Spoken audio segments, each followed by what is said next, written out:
बिस्मिल्लाहिर्रहमानिर्रहीम। अस्सलाम वालेकुम। Welcome back to my channel. आज हम कार्डियोवास्कुलर डिसऑर्डर का फोर्थ पार्ट पढ़ेंगे इंशाल्लाह at with the last part of this chapter. सबसे पहले उससे जो डिसऑर्डर रह गए थे हमसे पिछले दो तीन वीडियोस में, ठीक है, वो हम इसमें डिस्कस करेंगे। इसमें स्टार्ट करते हैं वेनस डिसऑर्डर से। वेनस डिसऑर्डर नाम से ही पता चलता है कि ये डिसऑर्डर है वेंस के, ठीक है। इसको हम वेरिकोज वेन भी कहते हैं या इसको हम वेरिकोसाइटिस भी कहते हैं, ठीक है। वेरिकोज वेन जो है जब हमारे वेंस के अंदर फ्लूइड जमा होने लगता है और ये लार्ज हो जाते हैं, स्वेल हो जाते हैं, स्पेशली जो हमारे टांगों के जो वेन्स होते हैं, ठीक है, फीट के और लेग्स के।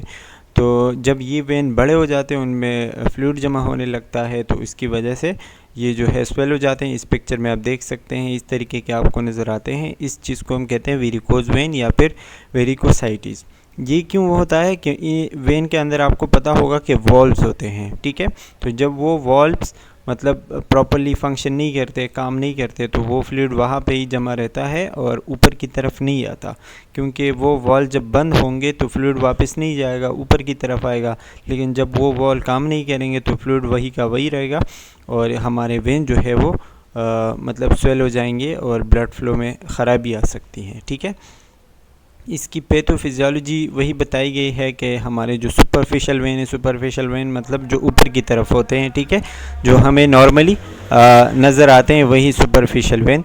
इसमें जो है लोअर एक्सट्रीमिटीज़ मतलब हमारे हाथ पाँव के स्पेशली लोअर एक्सट्रीमिटीज़ के जो वेन होते हैं वो डायलेट हो जाते हैं, टॉर्चर हो जाते हैं, ख़राब हो जाते हैं और उसकी वजह से जो वेनस प्रेशर हो जाते हैं, वहाँ पे जो वेनस प्रेशर होता है वो इंक्रीज़ हो जाता है, ठीक है, जिसकी वजह से जो है वेन लार्ज होते हैं, स्ट्रेच हो जाते हैं। और सिंपल ये कि जब उनका वो डायमीटर बढ़ जाता है, ठीक है, तो वहाँ पे फ्लूइड भी ज़्यादा हो जाता है और जब फ्लूइड ज़्यादा हो जाता है तो फ्लूइड ज़्यादा होने की वजह से हमारे जो मसल्स होते हैं, जो काफ मसल्स होते हैं, वो फ्लूइड को ऊपर की तरफ धकेलने की या फिर लाने की कोशिश करते हैं, ठीक है, जो काफ मसल होते हैं, लेकिन वो भी फेल हो जाते हैं। और इस तरह जब वो फेल होंगे, ठीक है, मसल में इतनी ताकत नहीं होगी, तो फिर आपके जो वेन्स है वो डिस्टर्ब हो जाते हैं, रप्चर हो जाते हैं और इसकी वजह से आपको जो है वेरिकोज वेन या फिर वेरिकोसाइटिस हो जाता है, ठीक है। इसकी वजह से जो वेनस प्रेशर है वो कैपिलरीज तक पहुंच जाता है और इसकी वजह से डिलेमा हो जाता है।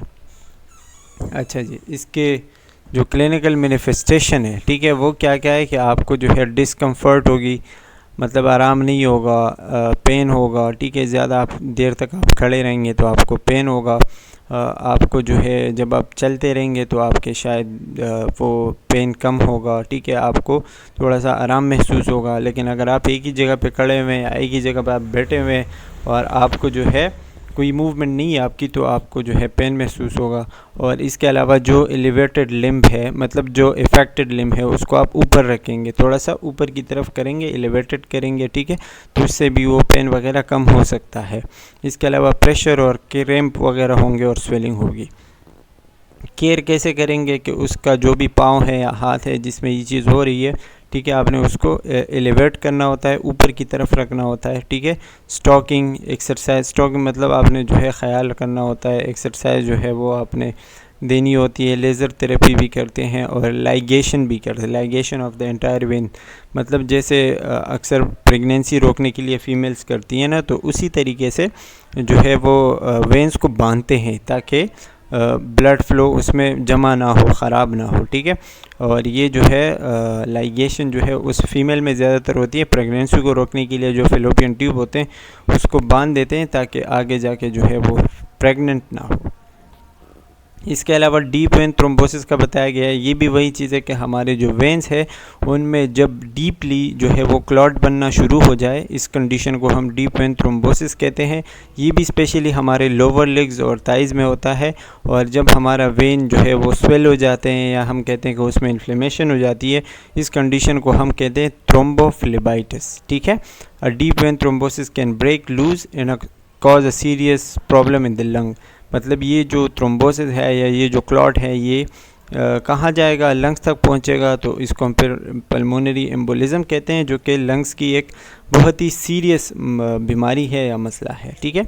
अब आते हैं वल्वुलर हार्ट डिजीज़ पे। जैसे कि आपको पता है कि हमारे हार्ट के अंदर आपको 4 किस्म के वॉल्स मिलेंगे। 2 जो है वो मिट्रल और कस्पिड वाल है, ट्राई कस्पिड वाल है, जिन दोनों को हम एट्रियोवेंट्रिकुलर कहते हैं, और दो जो है वो सेमिलुनार वॉल्व है, जो कि एवोटिक एंड पल्मोनरी वॉल्स है। ठीक है, ये जो वॉल्व के डिजीज़ होती हैं ये भी इन्हीं 4 वॉल्व से रिलेटेड है, तो हम आगे जाके पढ़ेंगे। लेकिन उससे पहले आपने कुछ टर्म समझनी है, जिसमें सबसे पहला है रिगर्जिटेशन। रिगर्जिटेशन का मतलब होता है वॉल्वर इनकम्पिटेंस और इनसफिशेंसी। ये देखें, ये जो आपको नज़र आ रहा है ना, मतलब ये कि इसमें आपके वॉल्व बंद नहीं होंगे, जब उसको बंद होना चाहिए, ठीक है, उस टाइम ये बंद नहीं होगा, और एक चैम्बर से दूसरे चैम्बर में जो ब्लड नहीं जाना चाहिए वो भी चला जाएगा। तो ब्लड के फ़्लो को ये रोक नहीं पाता, इनकम्प्लीट क्लोजर होता है। ठीक है, ये याद रखें। और इसमें जो है backward flow of the blood होता है। ठीक है, मतलब ये जो है फॉर एग्जांपल ये नीचे वाला लेफ़्ट वेंट्रिकल है, ये भर गया, तो इस टाइम फिर ये वाला जो वॉल है ये बंद होना चाहिए, तो ये बंद नहीं होता और ये ब्लड ऊपर की तरफ वापस आता है। ठीक है, इसको हम क्या कहते हैं, रिगर्जिटेशन कहते हैं। इसके अलावा प्रोलेप्स का मतलब ये होता है कि ये जो वॉल्व होगा ये बहुत ज़्यादा तंग हो जाता है, बहुत ज़्यादा स्ट्रेच हो जाता है। ठीक है, और इसमें जो है वो ब्लड सही से फ़्लो नहीं कर पाता। जब ब्लड सही से नहीं फ़्लो कर पाता, इस कंडीशन को हम कहते हैं stenosis.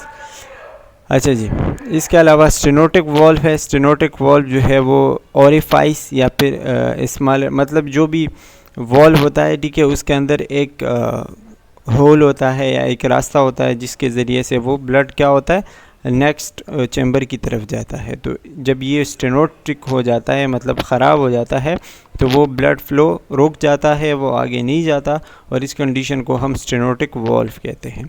The degree of stenotic valve is seen in the pressure gradient differences. मतलब ये जो है प्रेशर पे डिपेंड करता है। ठीक है, जितना प्रेशर जो है वो ज़्यादा होगा, हाई होगा, तो उतना स्टेनोसिस भी ज़्यादा होगा।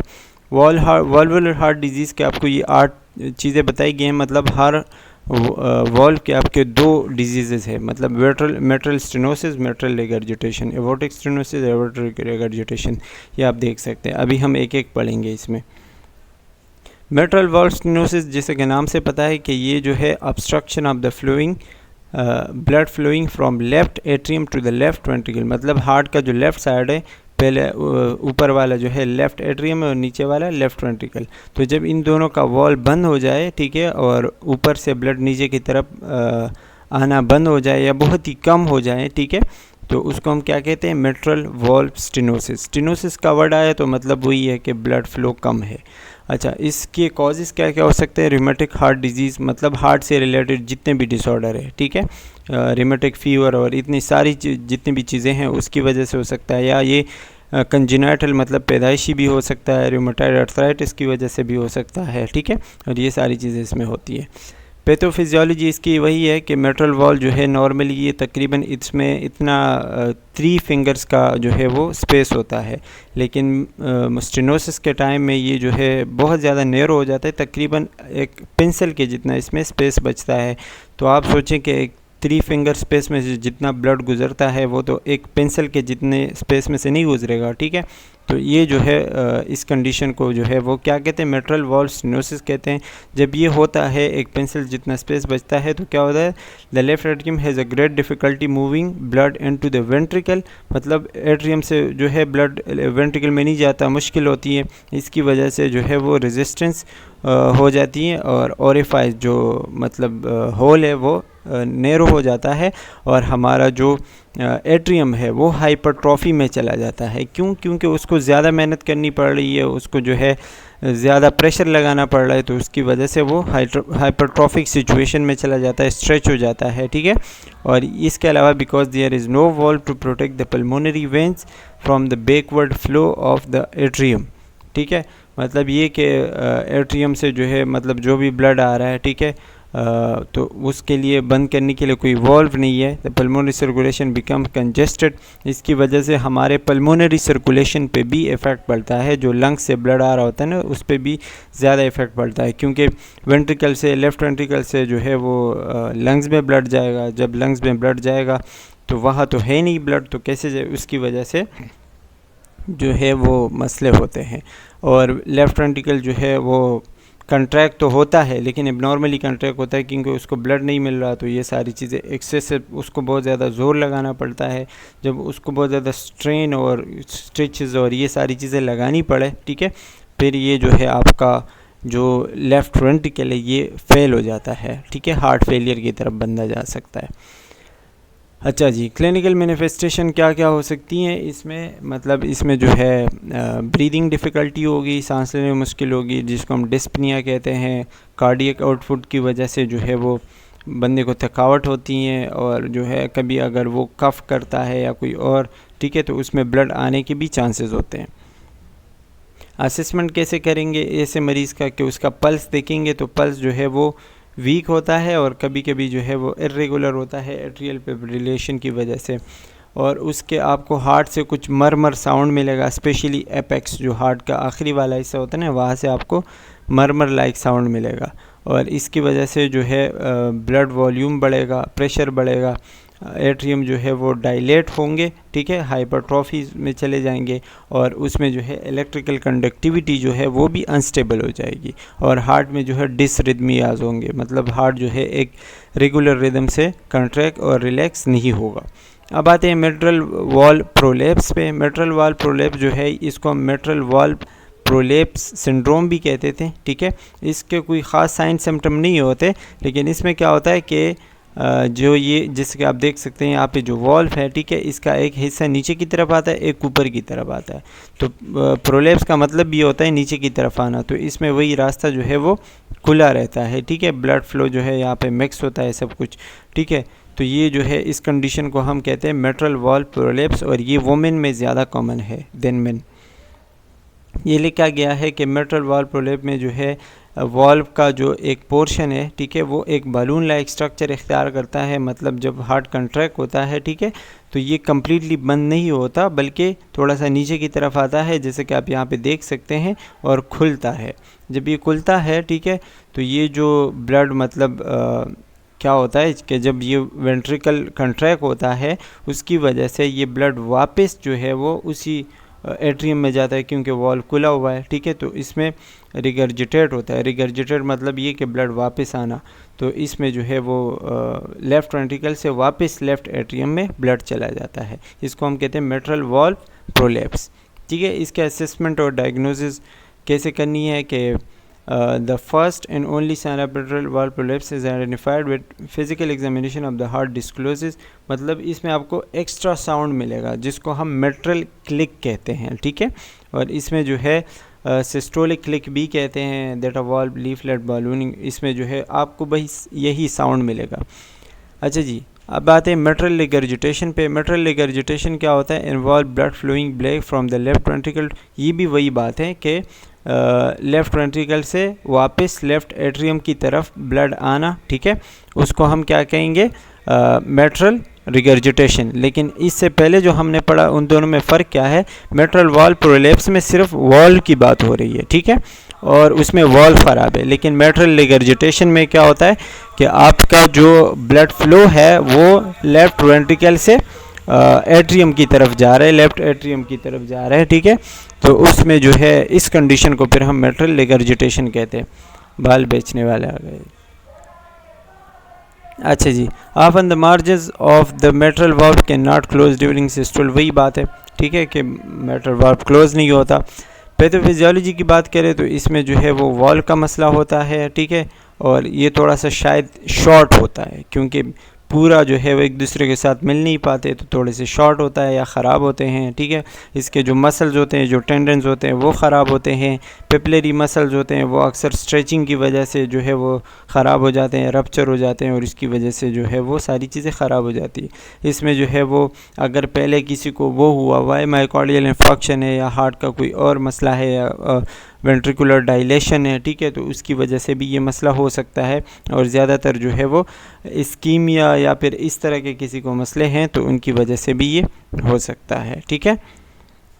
साइन सिम्टम वही है कि ये ज़्यादातर जो है एसिम्टोमेटिक होता है, ज़्यादातर जो है वो उसमें कोई आपको साइन सिम्टम नहीं मिलेंगे, लेकिन जो एक्यूट होता है मिट्रल रिगर्जिटेशन, ठीक है, वो ज़्यादातर मायोकार्डियल इन्फार्क्शन की वजह से हो सकता है। इसमें हार्ट फेलियर की वजह से भी हो सकता है, डिस्पनिया, फटीग और ये सारी चीज़ें जो है वो आपको इसमें मोस्ट कॉमन सिम्टम मिलेंगी, ठीक है।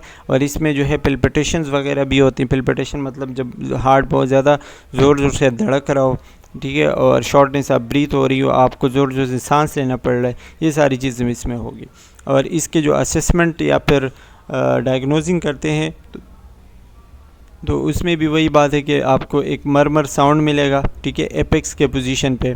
इकोकार्डियोग्राफी करते हैं, उसमें भी पता चलता है। चेस्ट एक्सरे करते हैं, अगर जो लेफ़्ट एट्रियम है या लेफ़्ट वेंट्रिकल है, ठीक है, वो बढ़े हुए हैं, या जो है पल्मोनरी वेनस कंजेशन है, मतलब जो पल्मोनरी वेन्स होते हैं जो लंग्स से आते हैं, ठीक है, वो बंद है, कंजेस्ट है या पल्मोनरी एडिमा है, तो उसकी वजह से भी ये हो सकता है।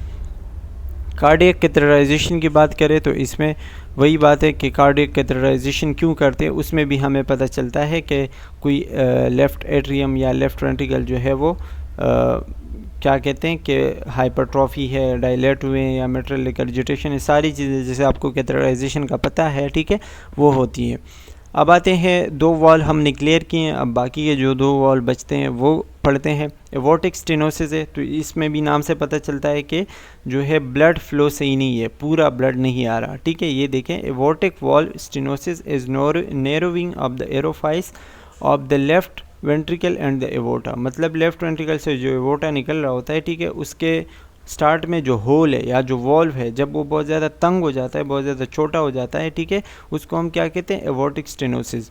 ये भी कंजेनाइटल होता है या रूमेटिक फीवर की वजह से हो सकता है या फिर एथेरोस्क्लेरोसिस की वजह से हो सकता है। देखें, अब ये जो है नॉर्मल वॉल है, लेकिन ये जब इस तरह छोटा हो जाता है फिर हम इसको कहते हैं एवोर्टिक वॉल स्टेनोसिस या स्टेनोटिक वॉल भी कहते हैं, ठीक है।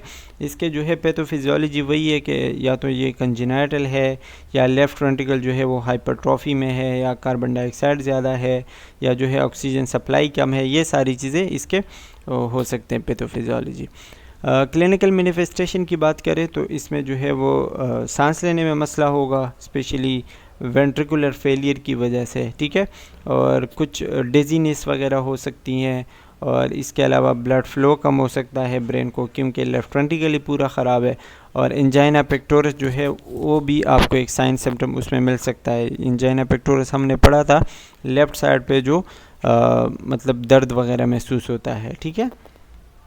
इसका भी असेसमेंट वही है कि साउंड वगैरह आपको मरमर साउंड देखने को मिलेगा एवोर्टिक एरिया में। इसमें आपने एरिया नोट करना है, ठीक है, एवोर्टिक एरिया में आपको मिल रहा है साउंड तो फिर वो एवोर्टिक स्टेनोसिस का आपको बताया गया है। क्रेसेंडो डिक्रेसेंडो इस मरमर, ये एक साउंड का नाम है, ठीक है, वो आपको यहाँ पे देखने को मिलेगा। विच में radiate to the carotid artery and to the apex of the left ventricle, और ये जो साउंड है ये जो है आपको एपेक्ट आर्टरी पे भी शायद सुनने को मिले, कैरोटिड आर्टरी सॉरी, ठीक है, और एपेक्स पे भी आपको ये सुनने को मिल सकता है, मतलब ये साउंड रेडिएट करता है, एक जगह से दूसरी जगह भी फैलता है।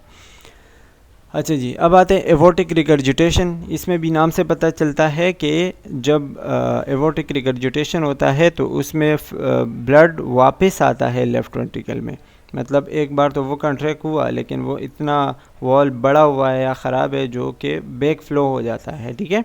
जो इसमें क्या कहते हैं, aortic regurgitation is the flow of blood back into the left ventricle, यही, ठीक है। It may be cause by inflammatory lesion, मतलब किसी इन्फ्लेमेशन की वजह से हो सकता है, जिसकी वजह से जो वॉल्व्स हैं, जो लीफलेट हैं वॉल्व के, मतलब जो दरवाजे हैं, ठीक है, वो ख़राब हो जाते हैं, जिसकी वजह से जो है वो बंद नहीं हो पाता। जब वो बंद नहीं हो पाता तो ब्लड वापस आता है, बैक फ्लो होता है, ठीक है, ये आप देख सकते हैं लीकेज ऑफ वॉल्व, और ये नॉर्मल है, पुली बंद है, ठीक है, और ये जो है बंद नहीं है, इसमें से वापस ब्लड आ रहा है।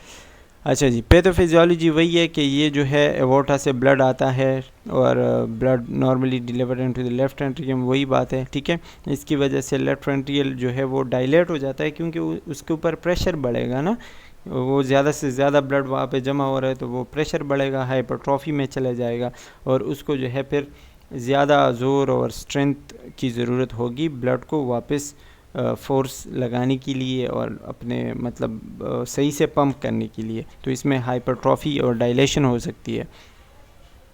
साइन सिम्टम्स क्या होंगे? एवोटिक इंसफिशेंसी, मतलब ब्लड जो है वो सही नहीं जाएगा, उसकी वजह से कोई साइन सिम्टम तो नहीं होते मरीज़ में, लेकिन एवोटिक इंसफिशेंसी होती है। Arterial pulsation that are visible and palpable, आपको जो पल्स होंगे वो काफ़ी जो है वो ज़्यादा मिलेंगे, स्पेशली कैरोटिड और टेम्पोरल आर्टरीज़ पे। और डिस्पनिया हो सकता है, ब्रीथिंग डिफ़िकल्टीज़ वगैरह हो सकती है। इसमें भी वही मरमर साउंड आपको मिलेगा below sound at the third and fourth intercostal space. Third और फोर्थ इंटरकॉस्टल स्पेस के नीचे आपको ये मरमर साउंड देगा। हर जगह में ना, हर वॉल में आपने जो है वो जगह नोट करनी है।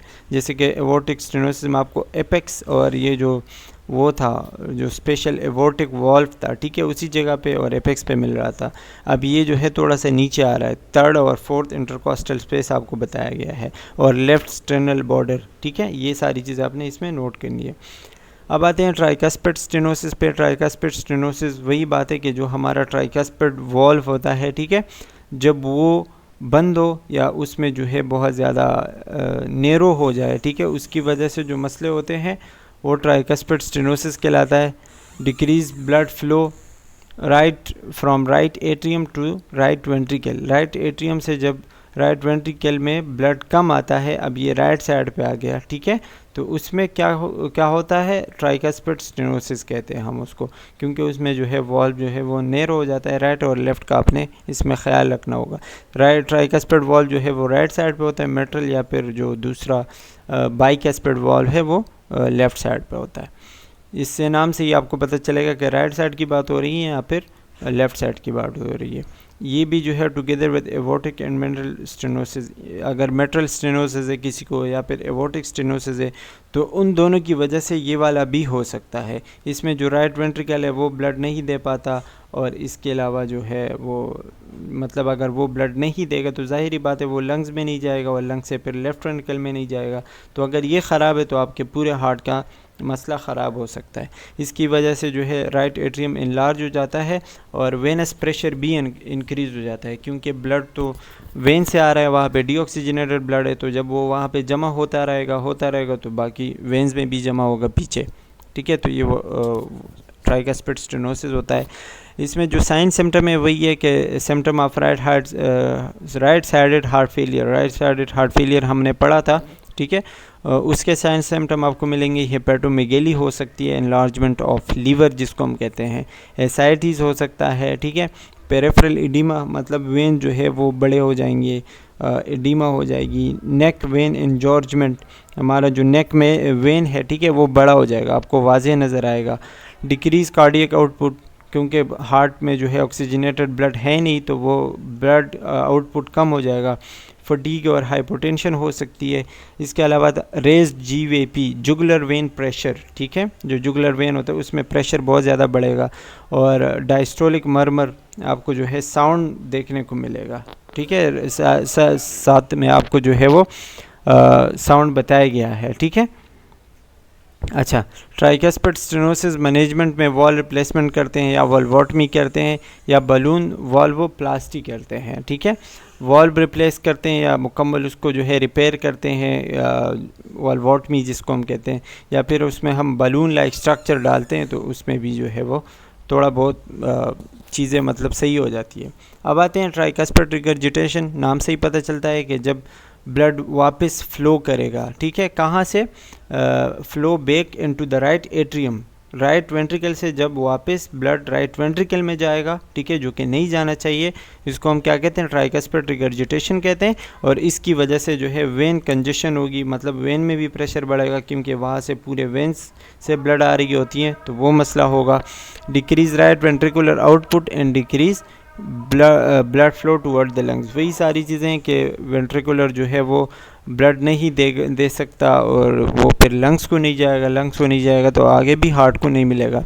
इसमें एडीमा होगा, पता है आपको, हेपेटिक इंलार्जमेंट, रेस जीवीपी, वही सारी चीज़ें दोबारा बताई गई है। पल्मोनरी स्टेनोसिस पे आते हैं। Pulmonary stenosis, flow of blood from to the left pulmonary to the pulmonary artery due to narrowing, मतलब ये जो हमारा क्या है लिखा गया है, flow of blood to the pulmonary artery. Pulmonary artery में जो है वो ब्लड जब जाता है, ठीक है, ज़ाहिरी बात है वो पल्मोनरी राइट वेंट्रिकल से जाता है, ठीक है।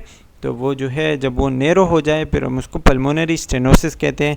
Blood flow back to the right ventricle and right atrium, ज़ाहिरी बात है वहाँ पे जो है ब्लड वापस आएगा तो राइट एट्रियम और राइट वेंट्रिकल में जमा होगा और उसकी वजह से वही हाइपरट्रॉफी वगैरह हो सकती है। इसके भी साइन सिम्टम आपको बताए गए हैं, साइनोसिस और ये सारी चीज़ें, क्योंकि ब्लड में ऑक्सीजन की कमी होगी जब वो लंग्स में नहीं जाएगा तो ये सारी चीज़ें इसमें हो सकती हैं। साइन सिम्टम आप इसमें पढ़ सकते हैं।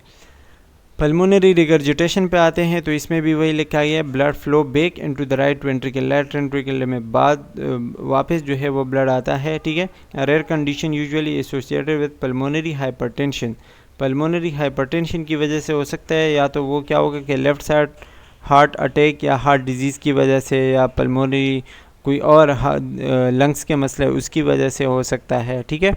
Right ventricle and atrium hypertrophy की वजह से भी हो सकता है। अच्छा जी, डायग्नोसिस हिस्ट्री लेंगे, फिज़िकल एग्जामिनेशन करेंगे, इको करेंगे, कार्डियक कैथेटराइजेशन और ईसीजी करते हैं।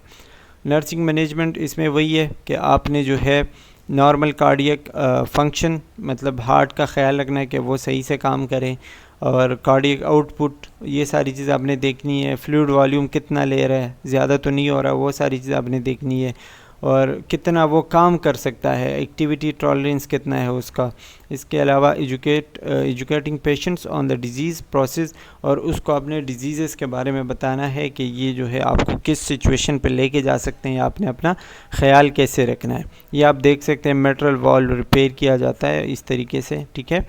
और बायोलॉजिकल वॉल्व आपको बताया गया है जो कि ह्यूमन में होता है, और इसके अलावा जो मैकेनिकल वॉल्व होता है, ठीक है, जो मतलब आर्टिफिशियली लगाया जाता है, जो हमने कहा वॉल्व रिपेयर करते हैं, तो ये इस तरह का आपको नज़र आएगा।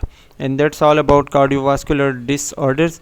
आई होप कि आपको क्लियर हो चुका होगा, चीज़ें समझ आ गई होगी। And thanks for watching, take care, bye bye.